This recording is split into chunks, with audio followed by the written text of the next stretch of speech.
Hello and welcome, this is Gunner, and I'm going to be starting a brand new series covering the total conversion mod of Stellaris called Star Trek New Horizons. I have covered Stellaris on my channel before, but it has been some time, so it'll take me a little while to get into the groove of things, but I have played this mod for a few hours to get a feel for it. From what I saw, it's really well done, so I'm looking forward to this as I am a bit of a Star Trek fan.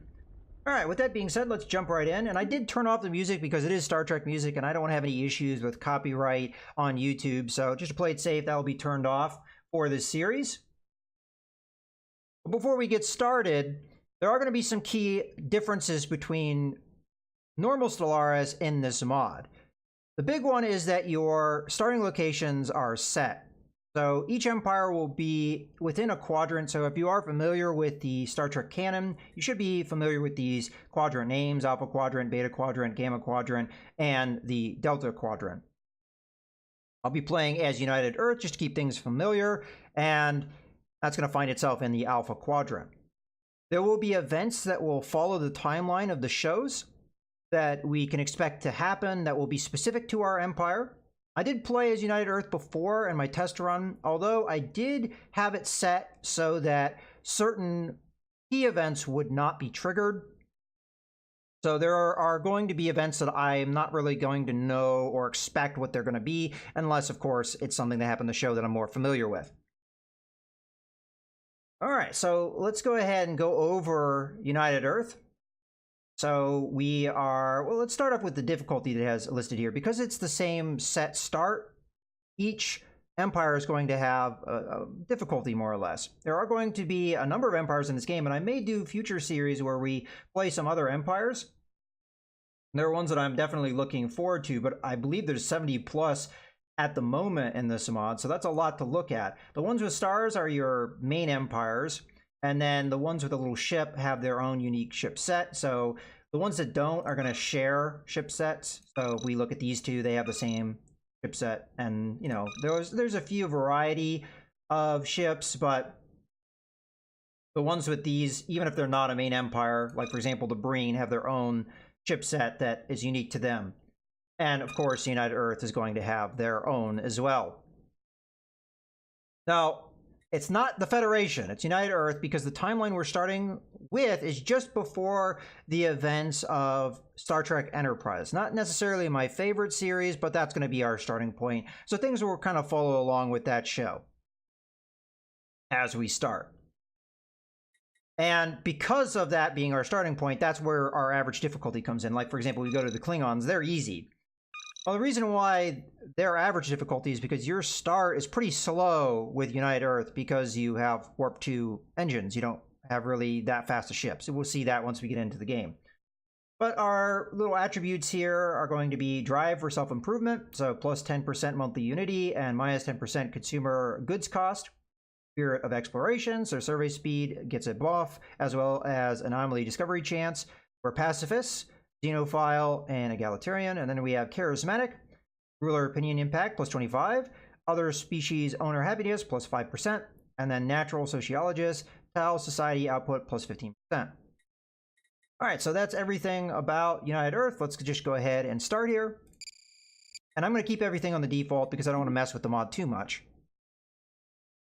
Now, there may be some variance with certain things like what resources you're flying within particular systems, but I believe the system should be in the same location. I only have done the one playthrough, so, and I didn't even get that far into it. I only played for a few hours, so I don't 100% know what to expect.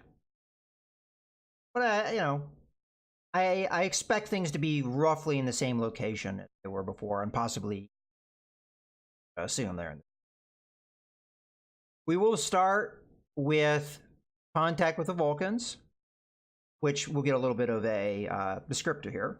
The specter of war had followed humanity for centuries, culminating in the Third World War in 2053. Emerging from this post-atomic horror, the people of Earth struggled to survive until the scientist Zephyr Cochrane successfully drew the attention of the Vulcan science vessel, I'm not even going to try and pronounce that, a decade later. Following almost a century of Vulcan patronage, The people of Earth are ready to take their first steps into the great unknown, to seek out new life and new civilizations, to boldly go where no one has gone before. Okay, let's begin. So, with our start, we're going to be in the Sol system. We're going to have Earth and Mars already colonized. Earth. Okay, yeah, I think the layout of the planet Earth is slightly different the last time I played, because it looks like things are shifted around a little bit. And some of the resources I have available are slightly different, I think. So, looking at this, it looks like we have some energy resources buried in these slums. Got some industrial wasteland to clear. But otherwise, got a lot of tiles to work with. Now, Mars is not going to be as habitable, so this is 100% habitability, of course, but Mars is at 50%. And there's things we can do about that are... it's pretty cool. The research tree in particular is very interesting in this game. But I did see one event chain that you can do that's pretty interesting on Mars. So there's this blank tile here, but it has a special resource that is for a particular event chain.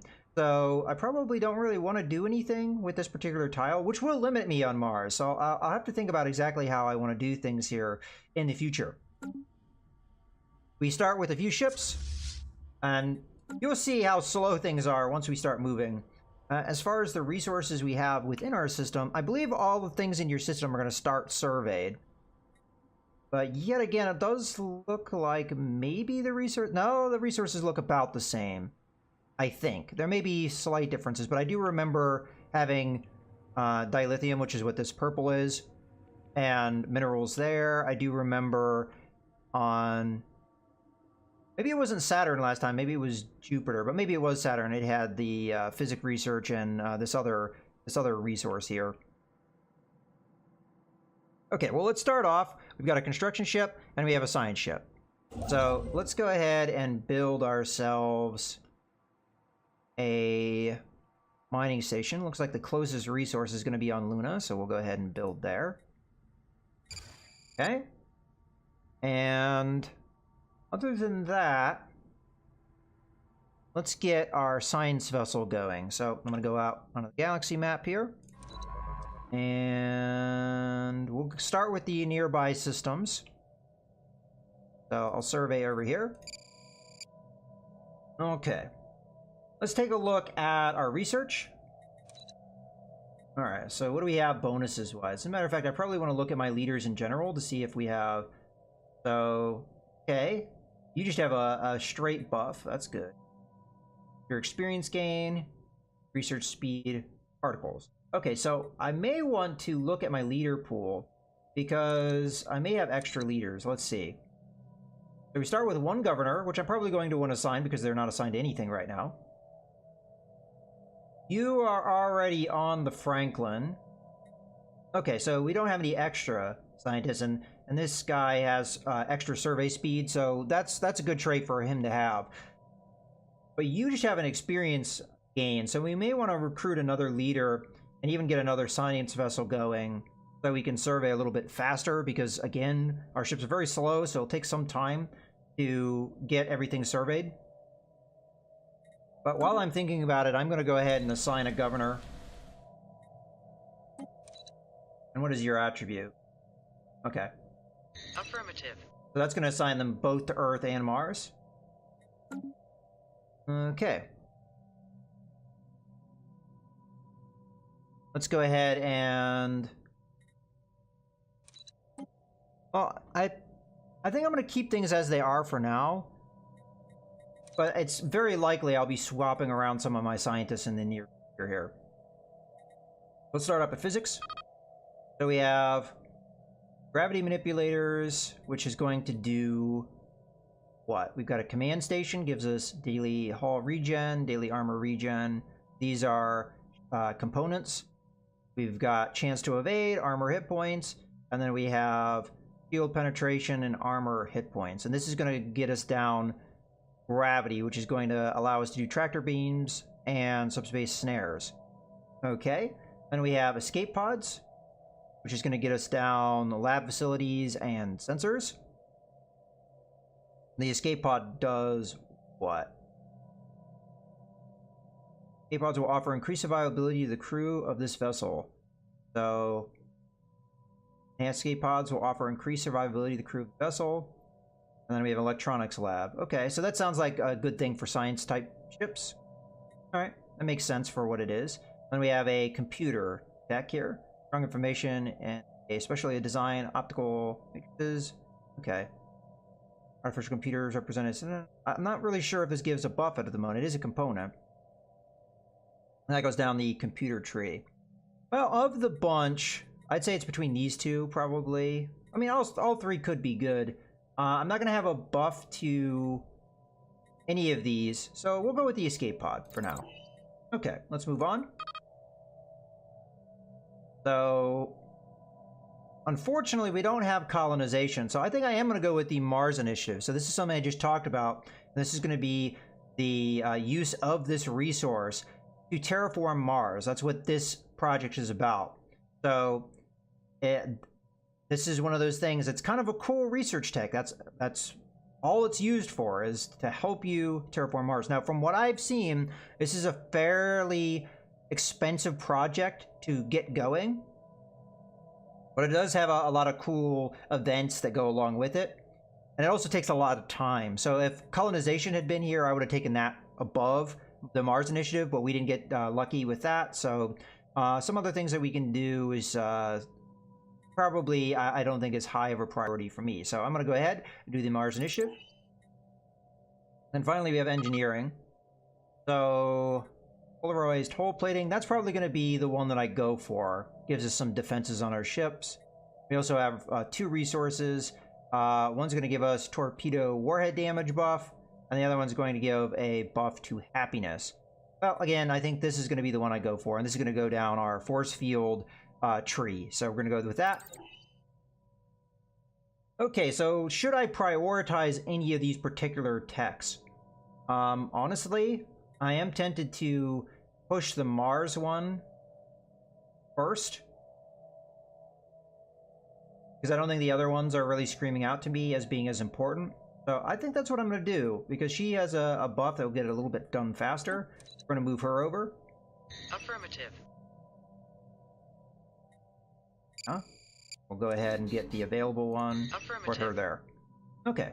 So that'll get done 1 month faster with her in charge. And again, if we get another leader, that's probably, depending on what we have available, we may swap one of these people out.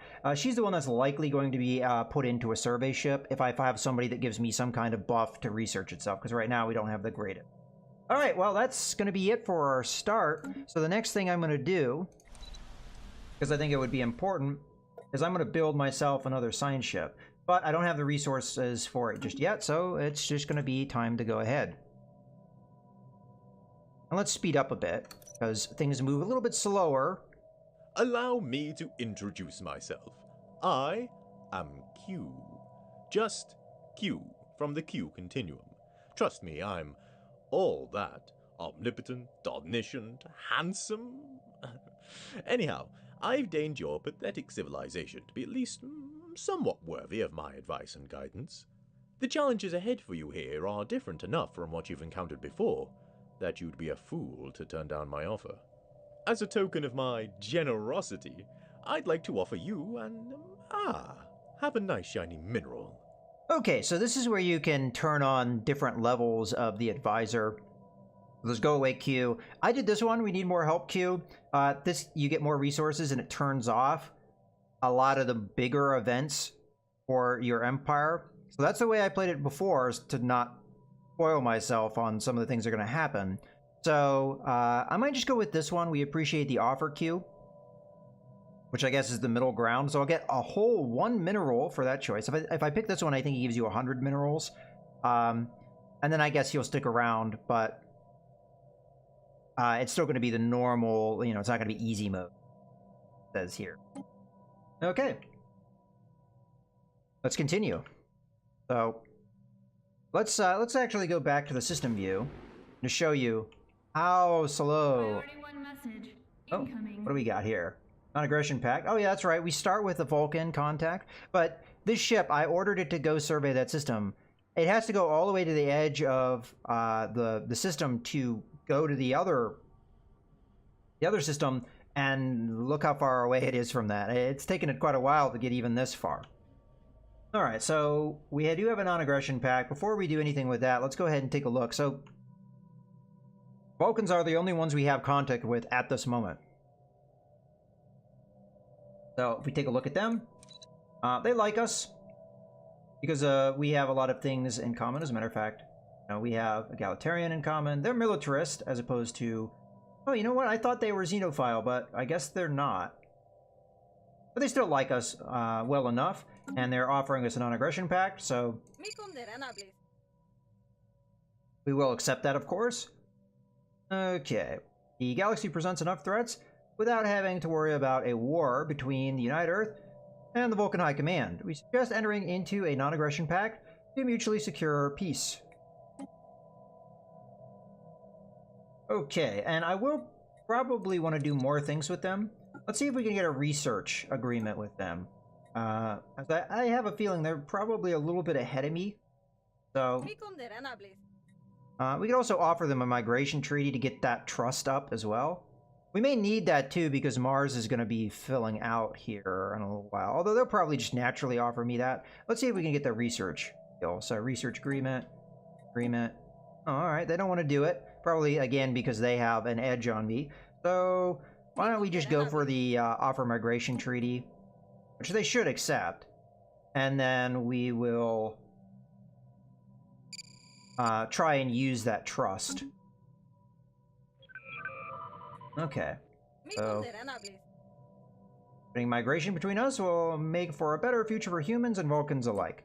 So we'll get them more and more on our good side between those two agreements.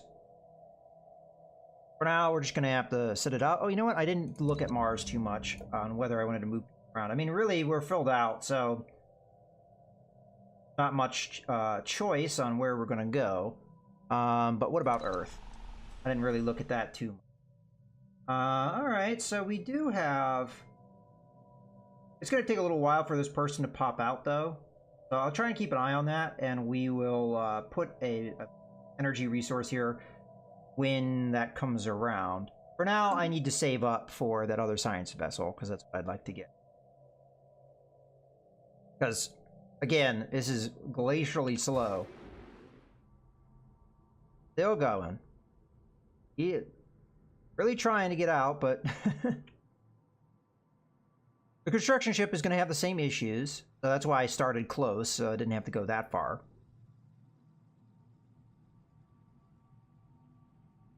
Construction complete. Okay. So we completed that. Let's go ahead and grab the construction ship, and we'll just continue to get more resources. I don't think we can do anything with dilithium right now. But, I mean, it is the next closest resource. Now, this one I don't think we can do anything with because we don't have the means to. You need a particular research to do anything with that. So, oh, there's energy resources at Sol, which should be pretty close by. Is there anything else I'm missing here? I think so. So, go ahead and build a mining station here. We could use the energy resources. Okay, let's keep going. We just need a little over 200 here. Get the other science vessel. See, that's where Q helping me with the 100 minerals actually got me going a little faster before, because 100 minerals would have gotten me enough to do what I need to do. Then finally, we're out of system. All right, let's see what system we just jumped into. Okay, we're at Alpha Centauri, which has 2 potentially habitable worlds. Take a look at that. Ah, yes, dilithium. Really wonderful crystals. You can accumulate them in 2 different ways. Either build a dilithium mine on a planetary tiles that have dilithium deposits on them, or build a mining station around a dilithium deposit on some forsaken asteroid. Both methods will produce raw dilithium, which then needs to be processed in a dedicated refinery facility, which we don't have yet. That will get you processed dilithium. The refineries will be able to produce more processed dilithium per raw dilithium deposit. You can even build a small synthetic refinery on your starbases for a small kick of processed dilithium. Gather more processed dilithium to get a passive bonus to your Empire naval capacity. No, this modifier updates only once a year, so give it time. Alright. Yeah, that's something I didn't know, so it's good to keep him around. As a matter of fact, ooh. We have a contact here. It looks like a space station. Oh, I don't see any hostiles at the moment, so I'm not going to worry about it too much. It is over one of the habitable worlds, though, here, so that's not too much of a problem. Okay, I am noticing that that planet is named as opposed to these ones. So there may be somebody here. All right, we'll have to see. All right, well, I think this is a good point to go ahead and put a cut in the video. So I hope you guys have enjoyed. This is Mouse Gunner, signing out.